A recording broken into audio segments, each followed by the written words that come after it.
প্রথম দফা লোকসভা নির্বাচনে অশান্তির জন্য শাসক তৃণমূল কংগ্রেস দলকে কাঠগড়ায় তুললেন বিজেপি প্রার্থী অর্জুন সিং।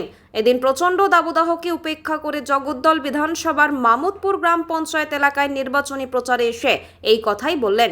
তার পাশাপাশি রাজ্যের এই অসুর শক্তিকে তাড়াতে হলে ভারতীয় জনতা পার্টির কর্মীদের ঐক্যবদ্ধ হয়ে লড়াই করার আহ্বান জানান। প্রথম দফা ভোটাতে শাসক দলের বিরুদ্ধে একাধিক অশান্তি করার অভিযোগ উত্তরবঙ্গে পাহাড়ের দিকে। তৃণমূল কাছে অশান্তি করা ছাড়া তো কোনো রাস্তা নেই। ইলেকশন প্রসেসটাকে পুরোপুরি কন্ট্রোল করে ইলেকশন কমিশন। এই অশান্তি যদি যারা করছে তাদের এগেনস্টে উপযুক্ত ব্যবস্থা নেওয়ার দায়িত্ব ওদের। এবার প্রত্যেকটা জায়গা ভারতীয় জনতা পার্টি কর্মীদেরকেও বাড়ি থেকে বেরিয়ে ভোট করতে হবে।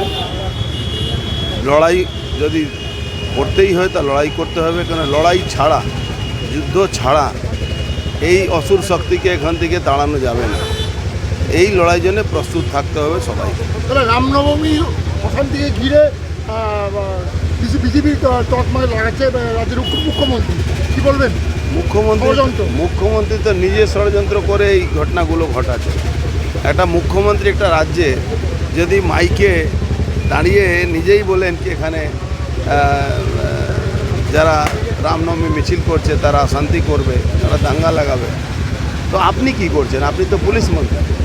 তো যারা দাঙ্গা লাগাবে, দাঙ্গা করবে, যারা অ্যান্টি সোশ্যাল, যারা এই ধরনের কাজ করে তাকে তো প্রিভেনশনতে আপনি অ্যারেস্ট করতে পারেন। আপনি তো করছেন না, তার মানে আপনি তো এটা উস্কানি দিচ্ছেন।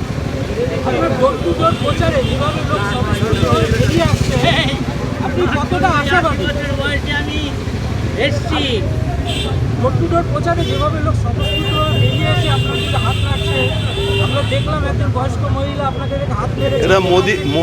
এটা মোদিজি ম্যাজিক। মোদিজির উপরে লোক বিশ্বাস করে, তাই আমাদেরকেও আশীর্বাদ করছে। ঠিক আছে।